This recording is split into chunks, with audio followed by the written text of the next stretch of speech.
I would like to call this meeting of the General and Plastic Surgery Devices Panel of the Medical Devices Advisory Committee to order. Evidence suggests that BI-ALCL mitigation can be effective.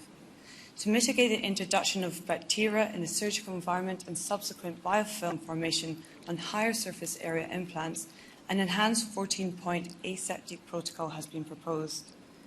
Of the 14 points, enhancements include changing gloves between implant sites, soaking the implant in antiseptic solution, and the use of minimal touch technique. When these and other steps were taken, researchers reported 0 cases of BI-ALCL in 42,000 BIA-ALCL implants with a mean follow-up of 11.7 years. These data underscore the value of continued communication on the importance of aseptic technique.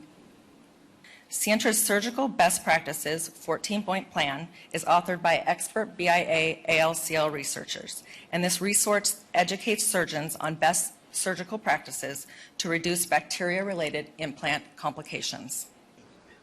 Thank you. Good morning. I'm William P. Adams, Jr., a board-certified plastic surgeon and education commissioner of the Aesthetic Society, associate professor of plastic surgery at UT Southwestern Medical Center in Dallas, and Chief Medical Officer of the Plastic Surgery Channel. I have no other financial disclosures for this presentation. Over the past 20 years, we've learned that surgical technique is critical, and I've spent much of my career researching and educating surgeons on techniques to reduce the bacterial load around implants during surgery.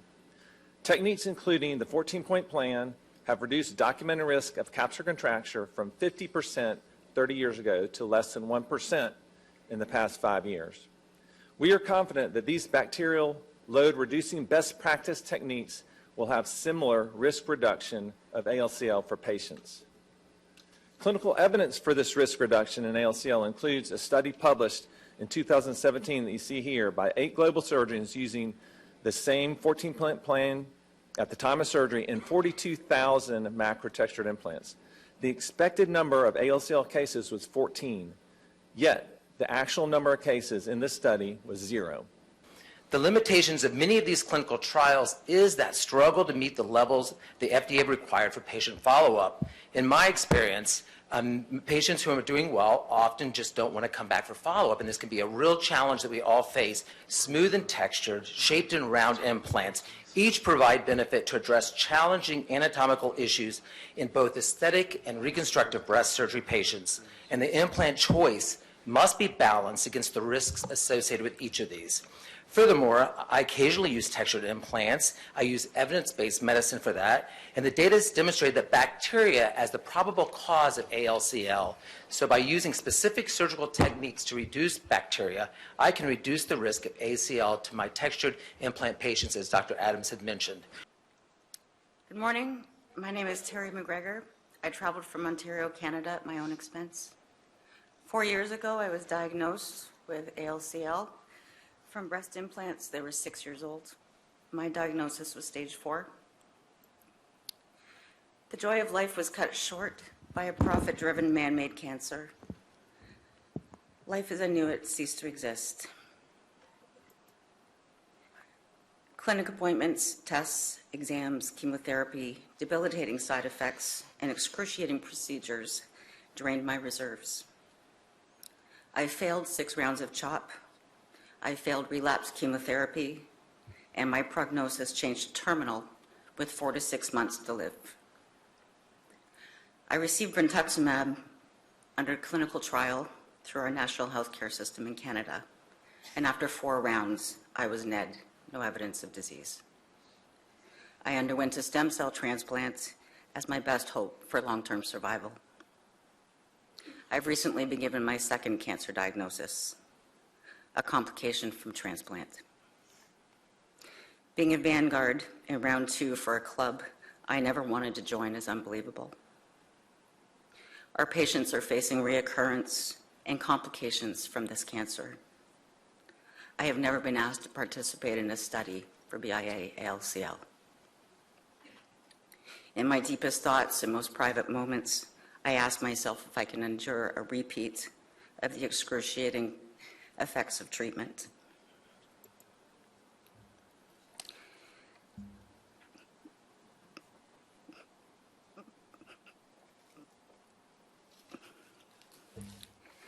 While I did my best to wear a brave face as a mom, a wife, and a daughter, I watched my loved ones struggle as I became a typical cancer patient, and they were helpless. My health declined. The isolation, betrayal, loneliness of our cancer is compounded by the dismissive public relations campaign by industry. While patients and clinicians called out on the emerging evidence, the industry stayed silent. When our existence could no longer be denied, we were merely portrayed as an anomaly. Our disease status was to be reported to the FDA by the manufacturers who created our cancer. Allergan took 19 months to send the follow-up from my reporting physician. With FDA annual reporting, Allergan was able to avoid confirming my case for 3 years. Underreporting and undiagnosed are common and unacceptable. We patient advocates request a seat at the table. We ask surgeons to contact their past patients with or without FDA recommendation. Lastly, please evoke your full authority to withdraw all textured implants and expanders from the market and end the suffering of tomorrow's families. Thank you. I want to harp on, if you take one thing from my presentation, it's this idea of smooth. There is no pure smooth cases to date. If we look on the FDA website, which had 30, it's important to note that they either had a mixed clinical history or no clinical history available for review. You'll see in your packets that you received from the FDA that it says that there's case reports. There's no citation or reference on that line that there's case reports. So there is misidentified 3 manuscripts in the literature, one by Adams, 2015, one by Largent, 2012, one by Lazzari, 2011, which are commonly written as smooth implant cases. I've included the pertinent paragraphs from the manuscripts showing that they are actually unknown device history, not smooth implant history. There is no smooth implant case, not in any series, not in any case report, not in any case registry. We have formed a centralized tissue repository at MD Anderson and sent over 50 specimens to multiple institutions around the world. I won't go through these in detail, but just to show you some of the research that we've done. This is a collaboration with Boston University, where we demonstrated that these patients are not responding to a textured breast implant like the general population. It's marked by IL-13, IgE, and PGD2. What did I just say? They're having an allergic inflammation to the breast implant. So they're responding in an abnormal way, creating a chronic inflammatory state on average 8 to 10 years. It has been suggested a gram-negative biofilm releasing an endotoxin, potentially chronically stimulating through a toll receptor, may be causing this T-cell lymphoma. I will point out that there is no precedence for an endotoxin leading to a T-cell lymphoma, either in a case report or in a case series, but this is an important theory that's being being pursued right now. We did look in a collaboration with Washington University, do they have different bacteria in ALCL patients? And we found that they did not. They are very similar to the general population, mostly marked by gram-positive, Propionibacterium, bacterium, and Staphylococcus. So they don't have unique microbiomes. It's been suggested by some authors that an anti-infective technique would potentially lower the risk, and we were interested in this study, which was reported to be by 8 plastic surgeons on a 14-year prospective series. However, it was on an anti-infective strategy that was first created in 2013. Therefore, we looked at the intraoperative techniques of ALCL patients, and we found that if operative technique could affect risk, no strategies have yet been determined to actually lower. And so patients had received betadine, had received triple antibiotic, had received 14-point plan, and yet could still develop this disease, which I think is an important factor. And what we've seen is a number of different classifications come out. These are 5 different classifications coming out just in the last 8 months, all about breast implants. ISO classification is probably the one most used by regulators. most recently updated in June of 2018. And ANSM built very closely on ISO, except for from the 2007 version. And we can see several peer-reviewed scientific publications on the same subject. None of these have been validated for ALCL occurrence, but what I can tell you is that there's no ALCL cases in the top row. There's more ALCL cases in the bottom row, and in the middle row, statistically, has less than the bottom row. However, I can't tell you which one best predicts for ALCL. And you may want to include that with CE mark withdrawal, it now affects BIA-ALCL sales in 38 other countries, save only for the United States and Canada. Retroactive notification of patients has been suggested. For many institutions, it is incredibly onerous and not possible. Memorial Sloan Kettering has done it, as you can see in the document on the bottom. Penn State has done it as well. And for the most part, patients did not freak out. They were able to take this information and digest it in an appropriate manner. Dr. Senator. Dr. Pusick, great presentation.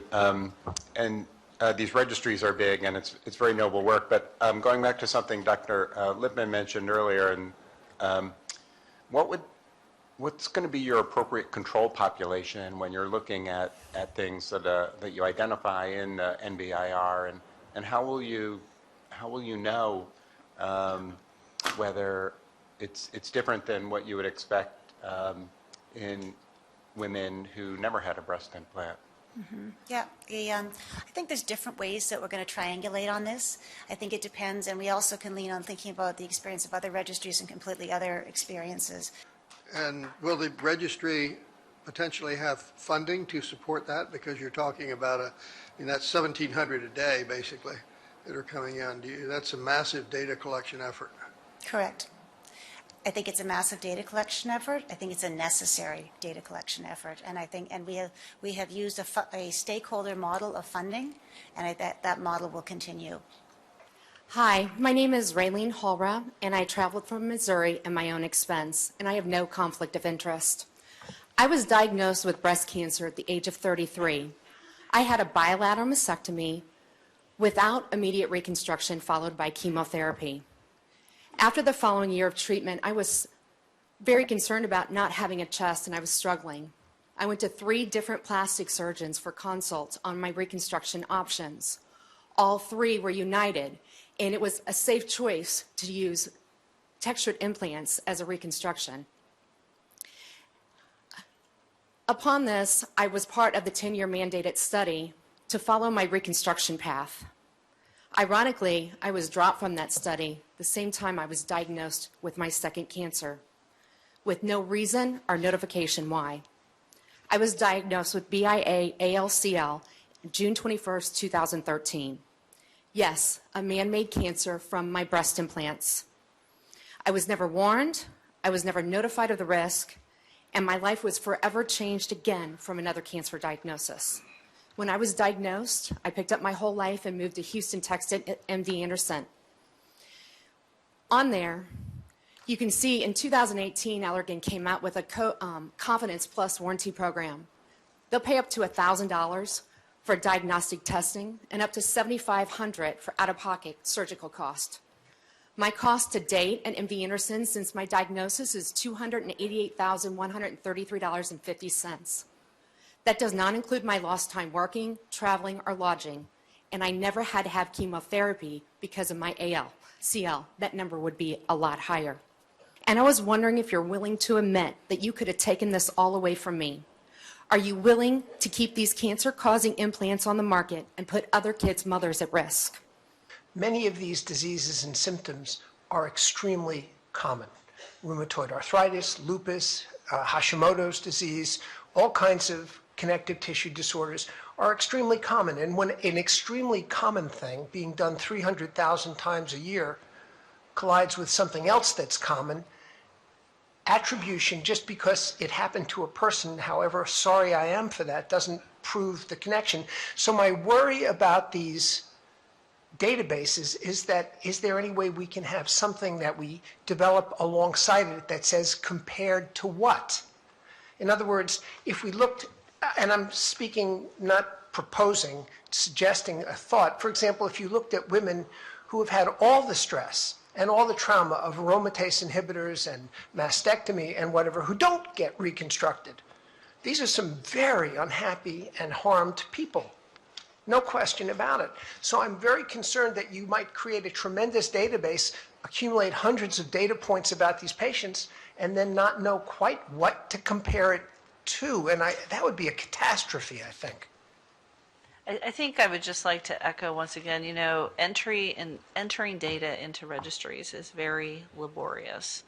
And we've, in urogynecology, we've had a number of registries that have struggled because it puts a lot of burden on the physician to enter data, and you're busy because it's not only a burden on the physician, but on the patient. It uses up time and resources. And we'd like to have everybody in it, but do we really need it? And is it worth the burden, both in time and cost? The case report form is very short. We've been very mindful of the burden on physicians and the OR staff and not wanting to make it laborious. On the other hand, we as plastic surgeons feel that this information is extremely important to patient safety, and we are willing to enter this data. I think that we are at a point where when a device is placed into a healthy woman in 2018, 2019 now, that we need to be able to support as a community the long-term surveillance of the safety surveillance for many, many years. And so that is why I would think that our efforts around the National Breast Implant Registry should be mandatory, because I think it's just good care. I think it's a lofty goal, and I think there are really impassioned people that will do this, but to make it mandatory for everyone without any sort of incentive, do you really think that's realistic? Well, I think if you picture, so the device tracking information, if you picture our case report form, so this is our case report form. Device tracking is the first half of it. So that is already mandatory. And then we ask a very few key questions in addition. And so we know the device tracking information has to be completed. So what we're just doing is tacking that on. But how would that get at questions of breast implant immune illness or the genetic predisposition and all sorts of questions like that? I mean, how would this database be able to answer those questions? So those would be nested sub-studies within the greater architecture of the National Breast Implant Registry, and those would be questions to be answered directly by women in that sub-study, not by their physicians. I thought you said, or somebody said earlier, that the validation of disease processes, a specific diagnosis of a rheumatologic disorder would be verified by physicians at the visits. Correct. So if we were doing a sub-study looking at, I think there's the National Breast Implant Registry, we're looking at operation and reoperation. If we do a sub-study within there, then we could, in that sub-study, so not the overall patient population of all patients in National Breast Implant Registry, but we could have a limited cohort that would have their diagnoses verified by a physician. Because I agree with you, I think that's very important. We heard several times about the 14 steps that can be taken when putting in an implant to help to minimize surface contamination to hopefully change the biofilm and the bacteria on the implant, and that this may be validated at some point. It seems to have some effectiveness. I certainly don't think it's necessary to conclude that the texturing is the only factor, but if data in which the only variable is the texturing shows such a striking difference, why do you need more data to say that's important? How does the panel feel the FDA should proceed in regard to this? We had several people who urged that we would advise them to remove textured implants from the market. Does anyone feel we should move ahead with any of that? I actually agree with that. I think there's so many risks, and a lot of these women who get the implants, they had cancer already. Then they get the textured implants and they're getting cancer again. I think that's so much of a risk that I think they need to be taken off the market.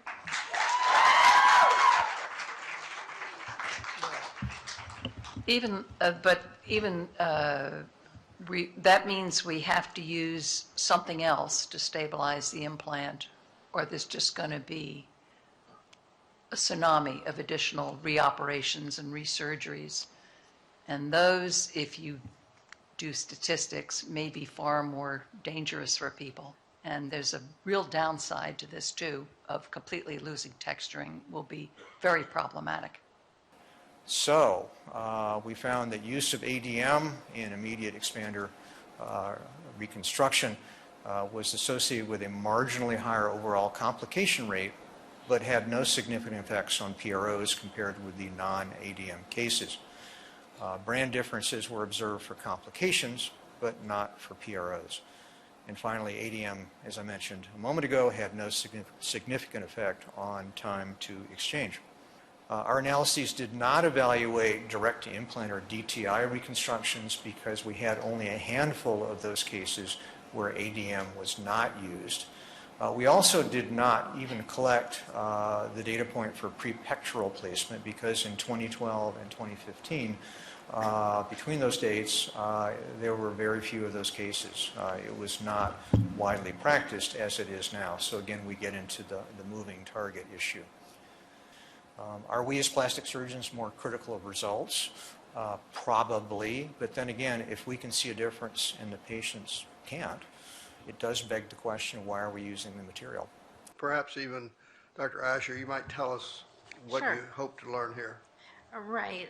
So we've heard from women that suffer these symptoms that there could be a constellation. The list is about 90 symptoms long. And so that poses a challenge when trying to, take, a few steps in the right direction to start characterizing this illness.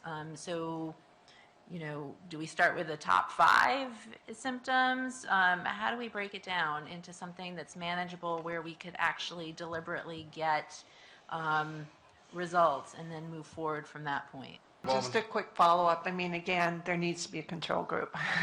All I said before, but I was assuming that there were women that had implants and women that did not in those studies. Dr. Baumann. I mean, I think, novel ways of doing things, should be looked at and these should be considered, but I think they need to be validated. You need to know what you're getting. I mean, garbage into something that's fantastic is still going to be garbage out. Just being new doesn't necessarily mean it solves a problem. But again, though, I think there are ways of using these things and I think they should be looked at, but just with some caution. There is not a substantial benefit cosmetically to the outcome of a breast reconstruction when using mesh, or it's not been proven, I should say, in my view, and that the use of mesh in a tissue expander reconstruction, there is a slightly higher risk of seroma and implant infection.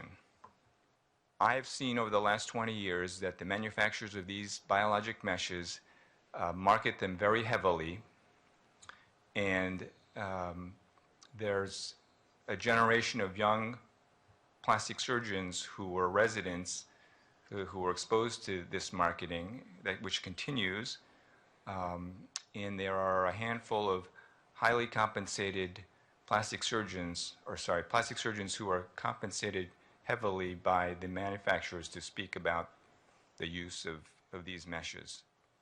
Importantly, we must be cautious in making any decision that would ever hinder our patient's right to informed choice.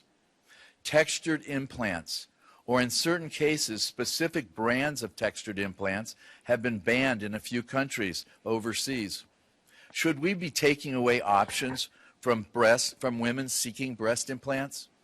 I would appeal to this committee to consider to raise the bar and to appeal to the companies to distribute these products to the highest level, the most trained physicians and surgeons who are uniquely board-certified plastic surgeons. The ALCL ate my ribs. 6 cycles of CHOP chemotherapy followed because tissue was left behind on my ribs. Prior to chemo, my heart was healthy, as shown by an echo. After chemo and not feeling better, I am currently diagnosed with and treated for chemo-induced heart failure. Device registry data is also not necessarily a good idea.